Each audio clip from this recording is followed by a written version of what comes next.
Hello అండి. ఎలా ఉన్నారంతా? నేనైతే బాగున్నానండి. నిజంగా బాగున్నాను. అది కేవలం మీ వల్లే. మీరు పెట్టే కామెంట్స్‌కి, మీరు నాకిచ్చే సపోర్ట్‌కి నా మనసంతా చాలా ప్రశాంతంగా మారిందండి. ఎవ్రీ 5 మినిట్స్‌కి ఒక్కసారి యూట్యూబ్ ఓపెన్ చేసి చూసుకుంటున్నాను. నాకెవరు కామెంట్స్ పెట్టారు, నాకెవరు ధైర్యం చెప్తున్నారని చెప్పి. హైదరాబాద్ నుంచి ఆంధ్రాకొచ్చేసానని చెప్పాను కదండీ! ఈవెంట్స్ ఉన్నాయని చెప్పి. నాతో పాటు డ్యాడీ కూడా ఉన్నారండి. యాక్చువల్లీ మమ్మీ, డ్యాడీ వచ్చి హైదరాబాద్‌లోనే ఉంటున్నారు లాస్ట్ 15 ఇయర్స్ నుంచి.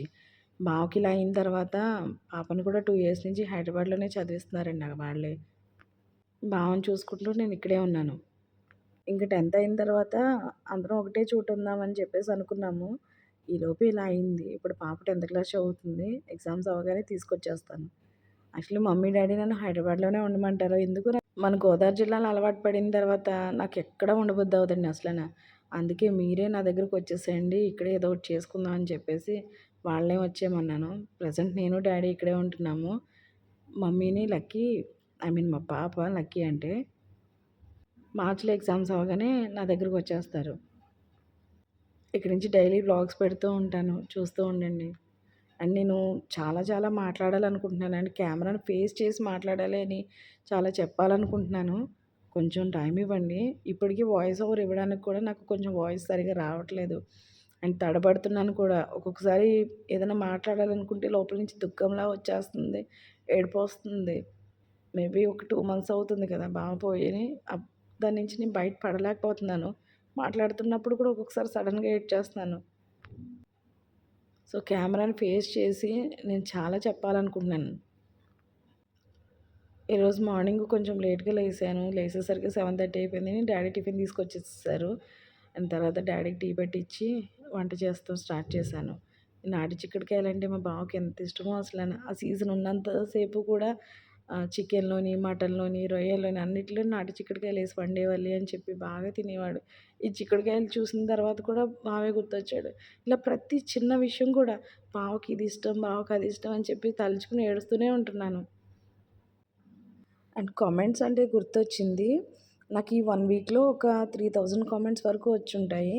అందులో ఒక 500 కామెంట్స్ వరకు కూడా "అక్క సేమ్ నా పరిస్థితి కూడా మీలానే అక్క. మీ స్టోరీ, నా స్టోరీ ఒకటే అక్క. అండ్ నా పిల్లలు కూడా చిన్న చిన్న పిల్లలు. మా ఆయన వదిలేసి వెళ్ళిపోయాడు. వేరే ఆమె దగ్గర ఉన్నాడు. అండ్ 30 ఏళ్ళు కూడా దాటకుండానే హస్బెండ్స్ చనిపోయిన వాళ్ళైతే చాలామందున్నారు. అన్నా ఎందుకన్నా మీరిట్లా పెళ్ళిళ్ళు చేసుకొని పెళ్ళాలను ఏడిపిస్తారు? నిజంగా మీరు రోడ్డు మీద వెళ్ళే వాళ్ళని ఉద్ధరించాలని అనుకున్నప్పుడు పెళ్ళిళ్ళు ఎందుకన్నా చేసుకోవడం? మీరు వాళ్ళని ఉద్ధరించుకుంటే మా దారిన మేము ఇంకో పెళ్ళిళ్ళు చేసుకుని హ్యాపీగా ఉందుం కదా! మా ఇంట్లో వాళ్ళు మిమ్మల్ని పెంచలేక మీకిచ్చి పెళ్ళిళ్ళు చేయలేదు కదన్నా! కాళ్ళు చల్లబడిన తర్వాత మా దగ్గరికే వస్తారని వెయిట్ చేస్తున్నాం. కానీ అప్పటికి పోయిన డబ్బు మళ్ళీ సంపాదించుకోవచ్చు. పర్వాలేదు. కానీ అయిపోయిన కాలాన్ని మళ్ళీ వెనక్కి తీసుకురాగలమా? మేము ఏడ్చిన ఏడుపు స్టిల్ చెప్తున్నా. మా పాప పుట్టిన తర్వాత ఒక 3, 4 ఇయర్స్ బానే ఉంది. తర్వాత నుంచి తనకు ఊహ తెలిసిన తర్వాత గొడవ పడని రోజు లేదు మేమిద్దరమును. రోజు నైట్ 2 గంటలకి, 3 గంటలకి రావడం. తనకి కొంత ఊహ తెలిసిన తర్వాత నైట్ 11 దాటిందంటే భయపడిపోయేది. ఇన్‌కేస్ మెలుకువొస్తే, అమ్మో! డ్యాడీ వచ్చి ఈరోజు ఏం గొడవ పెడతారో, ఏమంటారో, అమ్మ డ్యాడీ ఏమైనా మాట్లాడితే నువ్వేమనకు పడుకోండి అని చెప్పేసి తను చాలా మెంటల్ టెన్షన్ ఫేస్ చేసేది. అలా ఎన్నో రోజులు స్కూల్‌కెళ్ళేది కాదు. మార్నింగ్ లేవలేకపోయేవాళ్ళు. లేదా నైట్ కొట్టేసేవాడు. పక్క రూమ్‌లోకెళ్ళి తలుపులేసుకొని కూర్చుంటే తలుపులు బాధేసేవాడు. అర్ధరాత్రి 2 గంటలకు, 3 గంటలకి అందరికీ వినిపిస్తదని చెప్పి ఆ తలుపుల సౌండ్ తలుపులు ఓపెన్ చేస్తే రక్తాలొచ్చేలా కొట్టేసి అసలు నరకం చూపించేసాడండి. కానీ లాస్ట్ రోజుల్లో అన్నీ తెలుసుకొని సారీ చెప్పని రోజు లేదు. నా కాళ్ళు తీసుకెళ్ళి నెత్తి మీద పెట్టుకొని చెప్పాడు. నేను చేసిన దానికి క్షమించు అని చెప్పి. కానీ దేవుడు ఆయుష్ ఇచ్చాడా తప్పు తెలుసుకునేసరికి. అంతా అయిపోయింది. సుఖాలన్నీ అందరూ అనుభవించారు. ఆయన కూడా అనుభవించాడు సుఖాలన్నీ. కష్టాలన్నీ నాకొచ్చినియి. ఇప్పుడు నాకు మొత్తం ఉండడానికి ఇల్లే కాదు ఫైనాన్షియల్‌గా కూడా నన్ను రోడ్డు మీద పడేశాడు. ఆల్మోస్ట్ కేజీ గోల్డ్ ఉండేది. ఏమైపోయిందో కూడా తెలీదిప్పుడు. నా దగ్గర కనీసం 10 గ్రాముల బంగారం కూడా లేదు. ఈరోజు నా పాపతో ఖాళీ చేతులతో నిలబడ్డాను. ఏదో అదృష్టం కొద్దీ ఖాళీగా ఉన్నానని చెప్పి 2 సంవత్సరాల క్రితం నేర్చుకున్న పని ఈరోజు నాకదే ఆధారమైంది. ఇది కూడా ఏమి జాబ్ కూడా కాదు. సీజన్ ఉంటే చేసుకోవడం లేదా ఖాళీగా కూర్చోవడం. ఎలా చూసుకోవాలి పాపని అని చాలా చాలా భయంగా ఉంటుంది నాకు. దేవుడిని ఒక్కటే కోరుకుంటున్నానండి. నాకంటూ ఇంకేమీ వద్దు. ఒక్క 10 సంవత్సరాలు ఓపికిస్తే నా కూతురికి ఒక దారి చేసి, దాన్ని ఒక చేతిలో పెట్టి చచ్చిపోయినా పర్వాలేదు. దేవుడా ఒక 45 సంవత్సరాల వరకు నన్ను కాపాడు. ఒక్క 10 సంవత్సరాలు నాకు ఓపిక ఇవ్వని మాత్రమే కోరుకుంటున్నాను. కేవలం పాప కోసం మాత్రమే.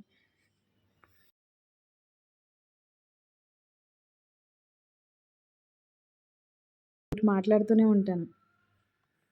అంత బాధ మనసులో నిండిపోయింది నాకు. నేను ఒక వీడియో చేసి పెడతాను. యాక్చువల్లీ అది చాలా ఇంపార్టెంట్, అందరికీ యూజ్ అవుతుందని అనుకుంటున్నాను. ఈ ఇన్ఫర్మేషన్ ఖచ్చితంగా అందరికీ తెలియాలి. ఎందుకంటే లాస్ట్ స్టేజ్‌లో ఉన్న పేషెంట్స్‌ని కొంతమంది చూసుకోలేకపోతారు. అలాంటి టైంలో మనకొక ఫెసిలిటీ ఉంది అని చెప్పి అందరికీ చెప్పాలని నేను అనుకుంటున్నాను. ఇప్పుడిప్పుడే డైలీ వ్లాగ్ స్టార్ట్ చేశాను కదా! ఫుల్ వీడియోస్ కూడా పెడుతూ ఉంటాను. నాకు ఖచ్చితంగా మీ సపోర్ట్ కావాలి. మీ సపోర్ట్ ఇస్తారని కూడా నాకు చాలా చాలా కాన్ఫిడెంట్‌గా ఉన్నాను నేను. ప్లీజ్ ఈ వీడియో చూసినోళ్ళు సబ్స్క్రైబ్ చేసుకోండి.